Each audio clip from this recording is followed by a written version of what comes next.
Todos, al menos en Occidente, hemos escuchado esta historia, la historia de cómo Satanás fue desterrado del paraíso por su desobediencia, pero siempre escuchamos la historia desde el lado de los ganadores, de los que escriben la historia.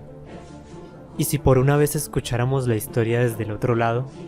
Pues bien, eso fue lo que pensó John Milton al escribir El Paraíso Perdido en 1667, la epopeya que cuenta la caída de Satanás y la creación del ser humano desde su perspectiva, y nos describe mejor que ningún otro autor las motivaciones políticas, sociales y personales que motivaron la rebelión de Satanás.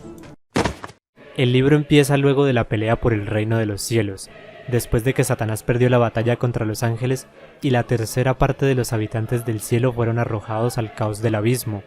Allí, instalados por primera vez en el infierno, los demonios celebran un consejo parlamentario para deliberar cómo van a vengarse por su derrota. Algunos dicen que deberían rogar por el perdón de Dios para que los deje entrar nuevamente al paraíso. Otros dicen que deberían combatir de nuevo hasta perder la vida. Pero Belcebú, la mano derecha de Satanás, les cuenta que Dios ha creado una raza semejante a los ángeles, y la escogen como chivo expiatorio para llevar a cabo su venganza. El mismo Satanás decide ir directamente para incidir sobre esta raza y abre las puertas del infierno que estaban custodiadas por la muerte y la culpa. Y pues ya todos sabemos lo que pasa después. Satanás mira con desprecio y tristeza al Edén porque le recuerda su propia expulsión del paraíso. Y es ahí cuando tienta a Adán y Eva a comer del fruto del conocimiento del bien y el mal, que supuestamente los haría semejantes a Dios, pero que en realidad al comerla introduce el pecado en el mundo y consigo las enfermedades, la vejez y la muerte. Adán y Eva son expulsados del paraíso bajo la promesa de que un redentor los liberaría del pecado y los restauraría. Y Satanás baja al infierno, creyéndose victorioso pero fracasado, porque Dios convirtió a todos los demonios en serpientes como castigo por su rebelión, y así es como termina el libro.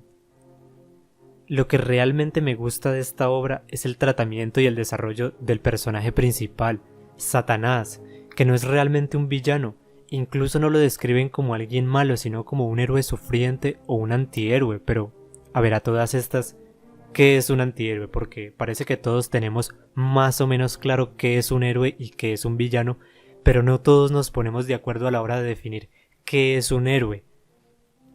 Pues bien, para empezar debemos definir qué es un héroe, qué es un villano y su contexto histórico. Para empezar, definamos al héroe como la figura representativa de una sociedad que vierte en él todos sus valores y sus creencias. Es un modelo de conducta normativo que representa los baluartes de una sociedad, de la sociedad que lo configura. Por ejemplo, cuando Superman dice defender la libertad, la justicia y el modo de vida americano, a pesar de que él no fuera americano sino un extraterrestre del planeta Krypton, es porque la sociedad americana lo configura. Por otro lado, están los villanos, que como su nombre los describe muy bien, son los que están en la villa, es decir, los outsiders, los que no hacen parte de nuestra comunidad y están en los márgenes de la sociedad. Pero a ver, entonces, finalmente, ¿qué es un antihéroe? Porque antihéroes hay muchos, y todos tienen motivaciones muy distintas. Algunos hacen cosas buenas por intenciones egoístas, y otros hacen cosas malas por buenas razones. Pero todos tienen algo en común, y es que todos se balancean sobre una cuerda floja entre el bien y el mal. Pero remontémonos a sus orígenes para explicar esto mejor. Sí, justo aquí, en España, donde nació el primer antihéroe, al menos de la literatura. Sí, me refiero al rey de los pícaros, el Lazarillo de Tormes, un niño huérfano que tenía que robar comida y engañar personas para sobrevivir. Incluso en alguna ocasión le robó comida a un hombre ciego para no morir de hambre. ¿Y sabes qué es lo más curioso? Que en algún momento te solidarizas con ese pobre huérfano ladrón y te pones en su lugar y piensas, si yo fuera él, haría lo mismo.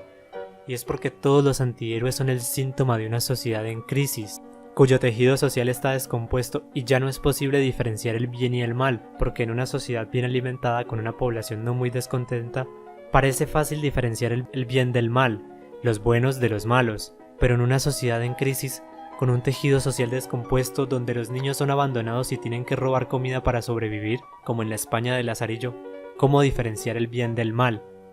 ¿Cómo trazar la línea entre los buenos y los malos? O como diría Silvio Rodríguez, si alguien roba comida y después da la vida, ¿qué hacer? ¿Y por qué digo, luego de haber dicho todo esto, que Satanás era un antihéroe? Pues revisemos el contexto histórico en el que Milton concibió a su personaje, y su contexto es el del rey Carlos I de Inglaterra, un monarca que pasaba por encima del parlamento inglés y ponía impuestos excesivos, justificando su tiranía en que él era la autoridad designada por Dios en la tierra y no debía rendirle cuentas a nadie. Pues en ese contexto surge un personaje histórico muy singular llamado Oliver Cromwell, también conocido como el hombre que decapitó a un rey. Lo siento, Robespierre, se te adelantaron. Tú no fuiste el primer regicida de la historia moderna de Europa, porque Cromwell ya consideraba que las monarquías eran injustas y que el pueblo era el verdadero soberano. Y luego de decapitar al rey se erigió como Lord Protector y convirtió a Inglaterra en una república mancomunada. Y adivina quién luchó a su lado en la guerra civil inglesa. Sí, John Milton. John Milton luchó junto con Cromwell en la Revolución Inglesa. Pero esto no duró mucho, porque el 3 de septiembre Cromwell falleció a causa de una malaria, y aunque lo sucedió su hijo Richard Cromwell, no tardó mucho antes de que la monarquía, encarnada en Carlos II de Inglaterra, hijo de Carlos I, se hiciera de nuevo con el poder e instaurara nuevamente una monarquía, dejando inconclusa la revolución, cuyas consecuencias vemos a día de hoy, porque Inglaterra sigue teniendo reyes, aunque ya no sean tan poderosos e influyentes como entonces. Y así fue como Cromwell fracasó y cayó en el olvido, apenas recordado vagamente y retratado en el libro de Milton como un antihéroe perdedor, que produce más pena que odio, porque si lo analizas bien, Satanás no está en contra de Dios, está en contra del status quo que fundamenta la desigualdad basada en los poderes divinos, así como lo hacían las monarquías que justificaban su existencia en el nombre de Dios. Y Satanás realmente lo único que deseaba era introducir la democracia en el reino de los cielos. Su único fin era derrocar esa monarquía divina que ha puesto a tantos reyes y monarcas de manera injusta y arbitraria. Y todo eso puede verse reflejado en esta frase de Satanás que dice: es mejor reinar en el infierno que ser un siervo en el cielo. O como diría Gabriel Andrade en su magnífico libro titulado Breve Historia de Satanás, Milton dio un giro revolucionario al retrato artístico del diablo. Optó por retratar a un héroe rebelde que se alza contra la tiranía del orden establecido y que, si bien fracasa en el intento, al menos tiene la osadía de intentarlo. Es por esto que no podemos ver a Satanás como un villano, simplemente porque Milton no lo configura como tal, como un villano que hace el mal simplemente por hacer el mal. No. Satanás tiene unas intenciones y aunque no sean buenas, incluso aunque esté totalmente equivocado, el libro nos deja ver su arrepentimiento, su doble sufrimiento, la expulsión del paraíso y su imposibilidad de volver. El libro lo describe como un personaje trágico por la profunda conciencia que tiene de este doble sufrimiento, su destierro y el orgullo que le impide regresar, que lo hace preferir ser rey en el infierno que siervo en el cielo, y todo esto convierte a Satanás en un personaje simpatético. No simpático, simpatético, porque nos sentimos identificados con él, no por admiración, sino por piedad. Nos solidarizamos con él y en el mejor de los casos nos ponemos en su lugar, tal y como dijo Mark Twain. ¿Quién reza por Satanás? ¿Quién en 18 siglos ha tenido la humanidad para rezar por el pecador que más lo necesitaba? Y creo que allí radica la grandeza de Milton, porque ni los ángeles ni siquiera Adán y Eva son tan humanos como el mismísimo Satanás. Al menos ellos tienen un consuelo. Este último ni siquiera tiene eso. Es un personaje absolutamente desamparado, arrojado del cielo por querer ser libre. Y hay que tener mucho, pero mucho talento para escribir un libro que humaniza al enemigo número uno de la religión cristiana y de Occidente.